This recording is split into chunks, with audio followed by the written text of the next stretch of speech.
Alors, bonjour tout le monde. On continue toujours notre travail autour de la formation Node.js et plus précisément, on est arrivé à la partie d'authentification et puis d'autorisation.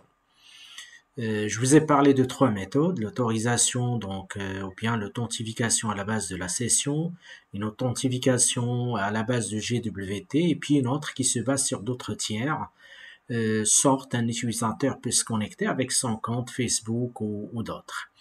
La dernière vidéo, si vous vous rappelez bien, c'était autour de la validation ou bien l'authentification par session. Cette vidéo, on va la consacrer à l'authentification qui est basée sur les jetons. Et plus précisément, donc on va utiliser ce qu'on appelle les tokens et puis le module GWT. En ce qui concerne l'authentification basée sur les jetons, donc on utilise un jeton pour s'authentifier. Ça va être côté client. Donc les jetons peuvent être stockés soit dans les cookies, soit dans les entêtes HTTP ou le corps de la requête. Et souvent utilisé avec JSON Web Tokens ou bien le GWT qu'on est censé utiliser aujourd'hui pour générer les jetons. Et c'est la solution la plus courante pour les API RESTful.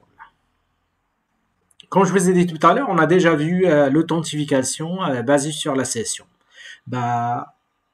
Cette authentification qu'on est censé mettre en place aujourd'hui, à savoir le GWT, il est en termes donc de stockage, il est différente par rapport à ce qu'on a vu avec la session qui permet de stocker la session au niveau de coquille. Le grand avantage avec le jeton, c'est que on est censé stocker le jeton côté client. Donc, au niveau de stockage local sur le navigateur des clients, quoi. Donc, en termes d'architecture, on se retrouve avec l'architecture suivante. L'user qui veut se connecter, donc il est censé faire une opération sign-in avec son user et puis password ou bien avec son compte Facebook, Google ou d'autres. Il demande l'authentification au niveau de serveur. Le serveur, quant à lui, il va générer donc le GWT, il va générer si vous voulez, le jeton. À partir de là, l'user peut passer son jeton pour accéder aux différentes ressources fournies par le serveur qui est censé donner suite à la requête. En termes de structure, on se retrouve avec la structure suivante. Un JSON Web Token, il se compose de trois éléments. Un header, bien en tête, un payload et puis un signature. Au niveau de header, on se retrouve avec tout ce qui concerne le type de jeton. Ici, on utilise le GWT, mais ça n'empêche pas qu'il y a d'autres types de jetons. L'algorithme utilisé pour le cryptage, donc si vous voulez. Une deuxième partie qui contient des informations sur l'user, son rôle, son ID, etc. Puis on génère une signature en se basant sur des solutions de hachage. Donc ça représente la structure de notre jeton. L'objectif de cette vidéo, comme je vous ai dit tout à l'heure, c'est créer une application express avec l'intégration de ce mécanisme d'authentification par jeton se basant sur le GWT. Et les tests, on va les faire, si vous voulez, au fur et à mesure au niveau de notre client, REST, à savoir le Postman. Donc, on va commencer par l'installation des modules. On aura besoin d'Express, on aura besoin de NodeMon, et puis pour intégrer l'authentification à la base de GWT, on est censé installer JSON Web Token comme étant un module pour qu'on puisse générer un jeton. Et lorsqu'il y a une ressource qui est protégée, on est censé aller chercher est-ce que l'utilisateur qui demande la connexion dispose déjà de ce jeton-là. Si c'est le cas, on va lui donner suite à sa requête.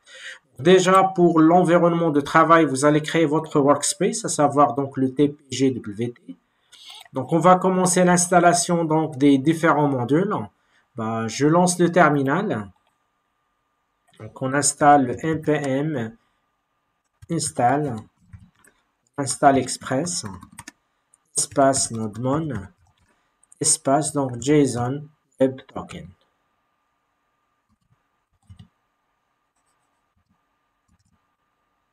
Il y a trois modules qu'on est censé installer pour faire le test et vous montrer comment mettre en place ce mécanisme. Donc, vous avez Express, NodeMon et puis JSON Web Token.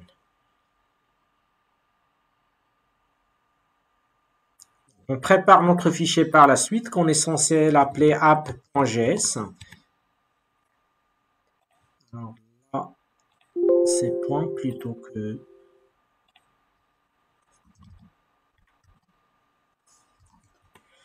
Donc voilà, les modules sont installés au niveau de notre application, au niveau de ce dossier Node module. Alors nous, on va commencer par la mise en place des différentes parties pour vous montrer comment mettre en place un mécanisme d'authentification à la base des tokens ou bien des jetons en général. Donc, les installations sont bien effectuées.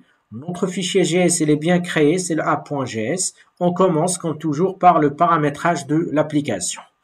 Alors pour le paramétrage de l'application, on aura besoin de faire appel à notre Express, à notre body parser pour récupérer les données à partir du corps de la requête via request body, le module JSON Web Token pour générer donc les jetons et puis vérifier au cas où il y a une ressource qui est protégée.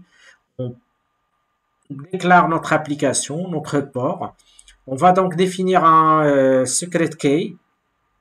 Puis on va donc faire les appels aux différentes configurations des différents middleware, sachant que le résultat, on va le fournir format JSON. Puis on va se mettre à l'écoute pour, si vous voulez, déclencher notre serveur, quoi. Je reviens avec vous vers le app.gs. Donc on commence par la mise en place de notre Express qui fait appel à require Express, voilà. Puis je fais appel à body parser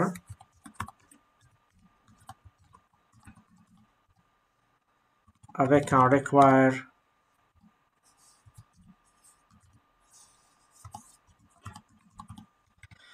et puis puisqu'on aimerait bien intégrer le module d'authentification GWT, je déclare donc une constante GWT qui fait appel à require JSON Web Token. Voilà les différents modules dont on a besoin.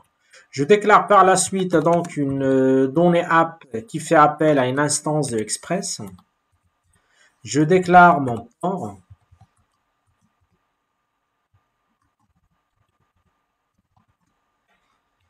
Et par la suite, on fait appel à, puisque on va voir que le GWT aura besoin donc d'une clé secrète pour qu'elle puisse assurer donc la communication entre les différentes parties. Je déclare donc une constante sorte secret key. Je mets dedans tout simplement le secret key à titre d'exemple. On va configurer par la suite les middleware. Du coup, je fais appel à mon app.use. Je fais appel à mon, si vous voulez, body parser.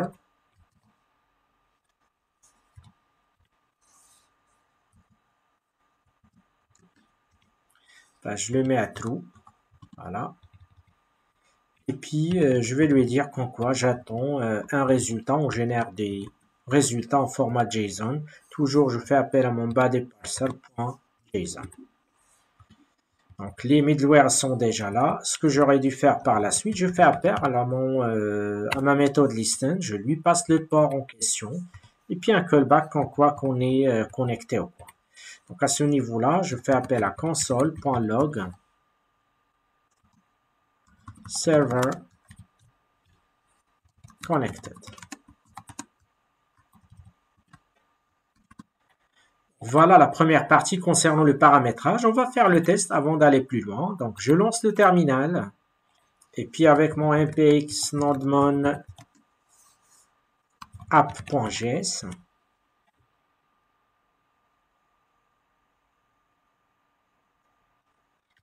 c'est npx, pardon.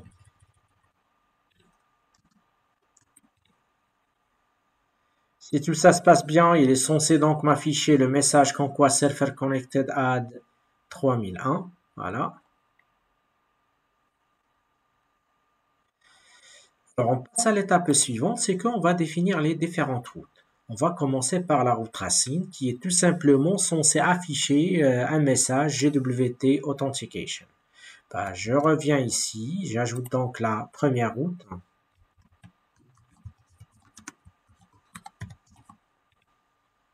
Donc, je fais appel à app.get avec request et puis response.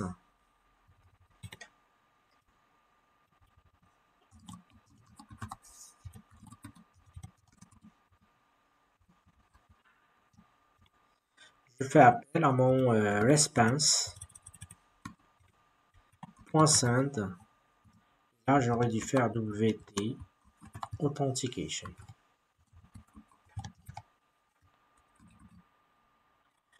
Donc, je lance le postman.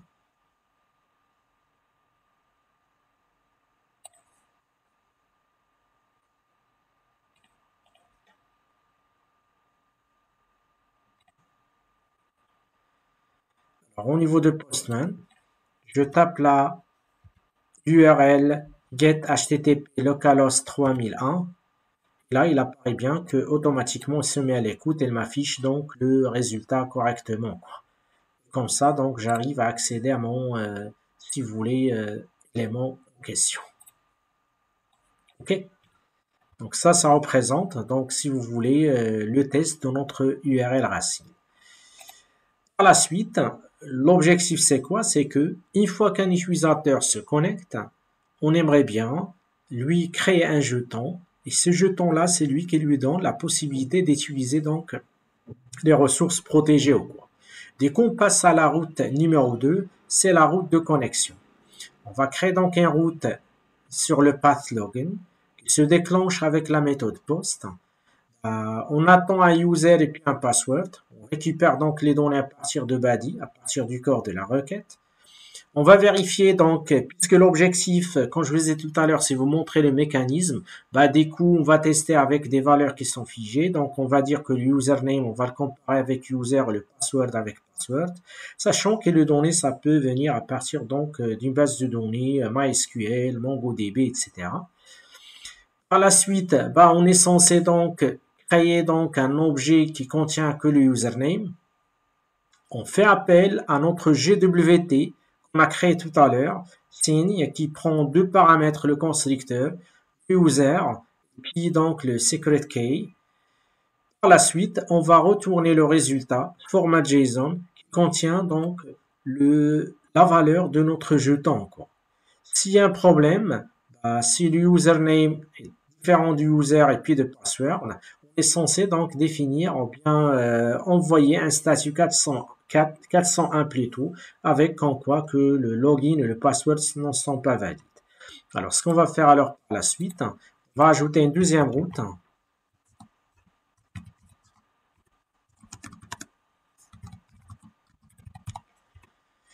On va faire appel toujours à notre app. Maintenant, on va utiliser donc la méthode post. On va l'appeler donc login. Et à ce niveau-là, donc on va définir donc le traitement qu'on est censé faire.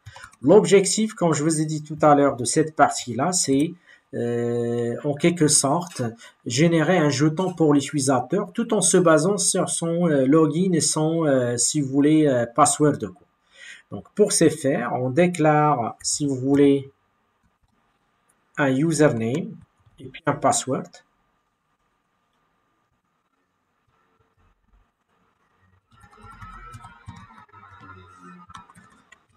Devient les données qu'on est censé récupérer, donc il vient de la requête. Du coup, je fais appel à mon request.body.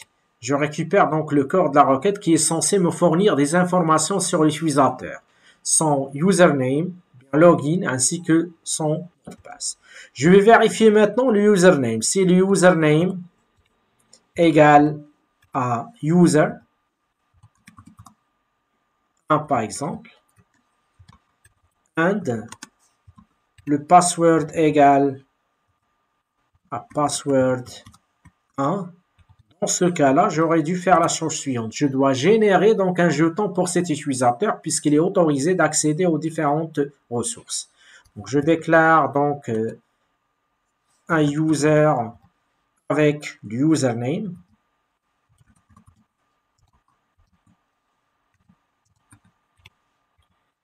Après, ce qu'on va faire, on va demander à GWT de générer un jeton. Je déclare une variable qui porte le nom bien donné access token. Qu'est-ce que j'aurais dû faire dedans? Je fais appel à mon GWT qu'on a déclaré tout à l'heure. .signin. Là, donc, je définis les paramètres. Le premier paramètre, ça va être le user. puisque c'est le payload dont je vous ai parlé tout à l'heure au niveau de la structure qui a des informations sur le user. Et puis donc le deuxième paramètre c'est la clé secrète. Bah, pour notre cas c'est secret key, c'est celui-là. Et par la suite, qu'est-ce qu'on va faire? Avec response, on va générer le résultat, donc JSON. Donc je fais appel à response.json. On va lui dire qu'en quoi, voilà notre token ou quoi. Donc à ce niveau-là, notre token, c'est la variable qu'on a créée tout à l'heure qui contient le token ou quoi. Et s'il y a un problème, alors dans ce cas-là, on fait appel à notre response. On génère le statut 401.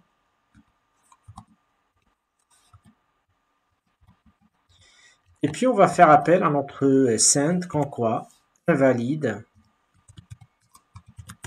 login or password. Voilà donc le traitement qui permet de faire connecter un utilisateur. Ces informations correspondent bien à ce qu'on attend. On lui génère donc le jeton. Sinon, donc on est censé afficher un valide login or password. Pour tester, je bascule toujours vers Postman. Alors, à ce niveau-là, je vais choisir la méthode qui est post. Le path, c'est login. Il attend donc un body, c'est le username and password. Bah, je prépare donc le username. Dans un premier temps, j'aurais dû faire user, sans mettre le 1. Je mets un utilisateur qui ne correspond pas aux valeurs qu'on attend à partir de notre système. Je fais appel à mon password. Ici, je mets par exemple 1, 2, 3. Alors, quand j'exécute, quand je clique sur Send, vous allez voir qu'il va me générer un valide login or password.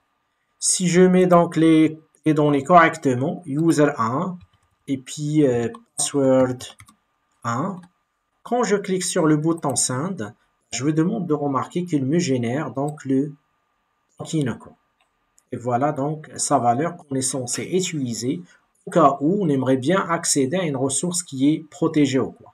C'est-à-dire que pour le moment, quand je me connecte, si les données sont notifiées, bah automatiquement, si les données sont correctes, automatiquement, notre système il va générer donc un jeton qui est censé être utilisé par la suite pour accéder en quelque sorte à une ressource qui est protégée. Donc l'étape suivante, c'est créer donc un environnement, plutôt une route qui est protégée. Là où je peux accéder qu'à partir de ce jeton, de l'existence du jeton. C'est pour ça donc on va créer un middleware.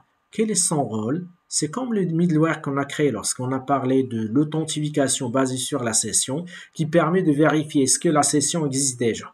Ici, ce qu'on va vérifier, c'est qu'on va vérifier est-ce que le jeton il est là. Si c'est le cas, on donne suite à la requête. Sinon, on est censé générer un message comme quoi que vous n'êtes pas autorisé à accéder à cette ressource.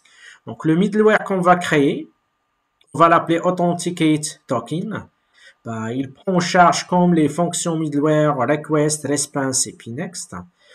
Donc on va récupérer le token à partir de headers, qui a donc un paramètre au niveau de l'entête qui s'appelle authorization. On va récupérer sa valeur. Si le token est nul, c'est-à-dire là, on n'a pas un token et du coup on ne peut pas y accéder. Sinon, on va vérifier. On va faire une GWT verify, notre token avec secret key, et puis avec un callback. S'il y a des erreurs, ça va être accès interdit. Sinon, on récupère le user et on passe au middleware suivant. Donc on passe à notre, si vous voulez, je reviens ici. À ce niveau-là, on va définir, comme je vous ai dit tout à l'heure, notre middleware de vérification de token.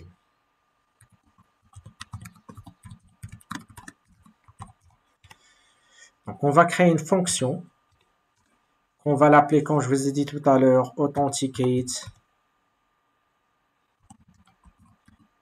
token, qui permet de vérifier le le token quoi. Il prend en charge trois paramètres, request, puis response, et puis next. Voilà.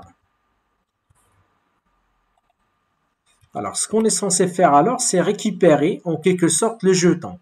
Pour ce faire, je déclare un token qui fait appel à ma request.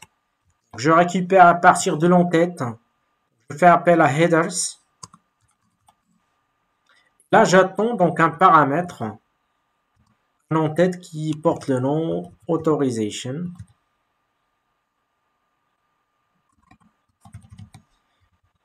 Je vérifie sa valeur. Si le token est nul,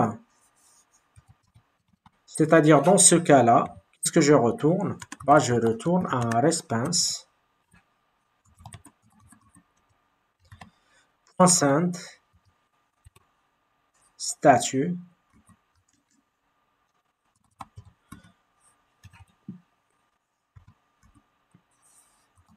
Et là, ça va être le statut 401. Quoi. Si le token est différent de nul, dans ce cas-là, j'aurais dû faire la chose suivante. Je fais appel à GWT. Tout à l'heure, c'était sign in pour créer donc un jeton. Maintenant, c'est la vérification. Je vais vérifier le jeton. Du coup, j'aurai besoin de token. Par la suite, ça va être secret key. J'en dois comparer. Puis, il y a une fonction callback pour vérifier si tout ça se passe bien ou bien il y a des erreurs. Donc, il y a error. Et puis, puisqu'il est censé retourner l'utilisateur qui est connecté au coin. Donc, à ce niveau-là, ce qu'on va faire, si on va vérifier par la suite l'erreur. Donc, s'il y a erreur, on est censé donc faire un return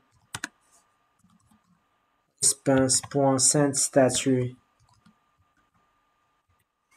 Et là, ça va être 403 que donc l'accès est interdit.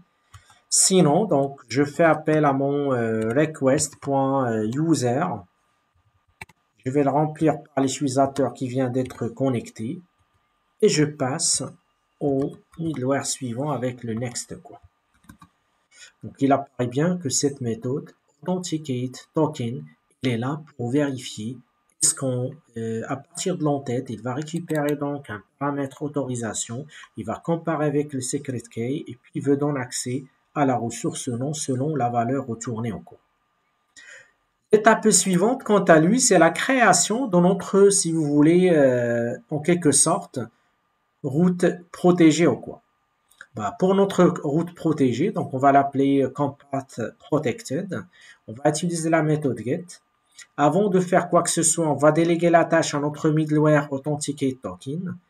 Si tout ça se passe bien, on va récupérer donc le nom de l'utilisateur ainsi qu'en quoi qui vient d'accéder à une ressource qui est protégée ou quoi. Donc je reviens avec vous ici, je descends tout en bas après la route de connexion, donc à ce niveau-là, on va ajouter la route protégée ou quoi. À ce niveau-là, on fait appel à notre app.get. Le path, ça va être protected. On attend toujours deux paramètres request et puis response.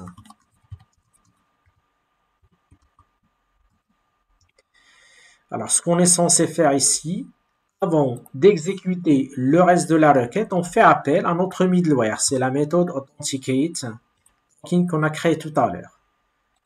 C'est lui qui va vérifier est-ce qu'on a le droit d'accéder ou non. Donc après, je fais appel à mon response.json. Et là, on va lui dire, on a donc bien sûr un message, son contenu, donc il vient de, ici c'est M. J'ai oublié bien sûr puisque c'est des JSON accolades ouvrantes et puis accolades fermantes.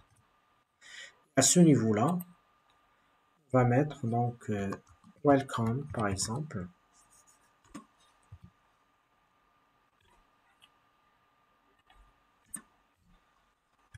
Je fais appel à mon request.user. .username.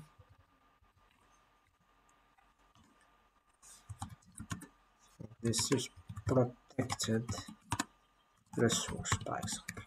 C'est-à-dire là, vous êtes en train d'accéder à une ressource qui est protégée au cours. Voilà donc le protected. Ce qu'on va faire par la suite, c'est que je reviens avec vous vers Postman. Je vais recréer, donc réexécuter donc le login. Vous allez voir qu'à chaque fois, il me génère un nouveau key. Donc, je prends ce key-là. Vous allez voir pourquoi donc, on va l'utiliser lors de l'accès à la ressource protégée. Je change donc la méthode getGet. Je change le path, c'est protected.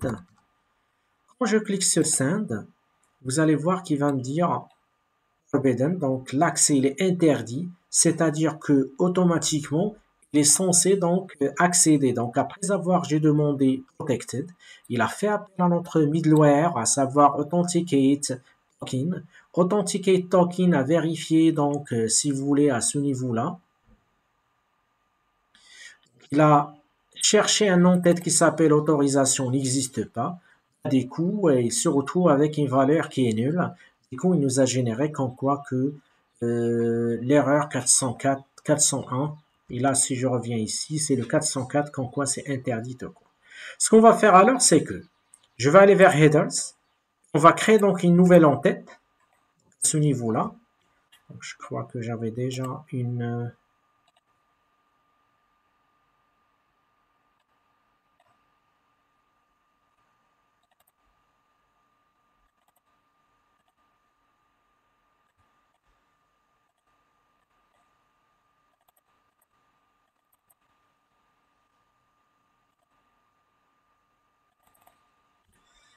Alors, ce que j'aurais dû faire alors, c'est que je vais créer une nouvelle en-tête qui s'appelle autorisation.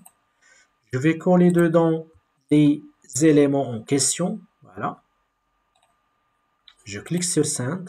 Là, il va me dire comme quoi Welcome, user 1, this is protected resource. C'est-à-dire, après avoir fait appel à la ressource protégée, quand j'avais mis donc une variable autorisation avec le contenu de jeton généré lors de la connexion, il m'affiche, il me génère, donc il me donne l'accès à la ressource protégée. Supposons que je n'ai pas défini l'entête autorisation. Quand je clique sur Send, vous allez voir qu'il va me générer l'erreur 401, c'est que inautorisé, c'est-à-dire que ça vient d'ici. Il a trouvé donc la valeur nulle des tokens. Du coup, il nous a généré l'erreur 401. Supposons maintenant que je donne un token dont la valeur différente à ce que je vous ai demandé tout à l'heure.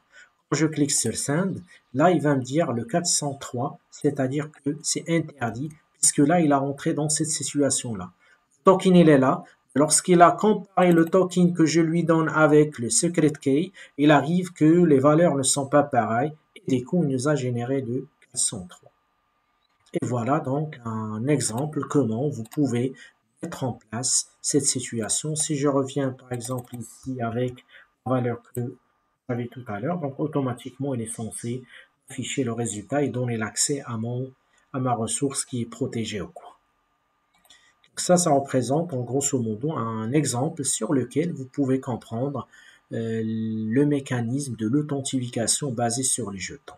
Ça n'empêche pas que vous pouvez étendre l'application par la suite.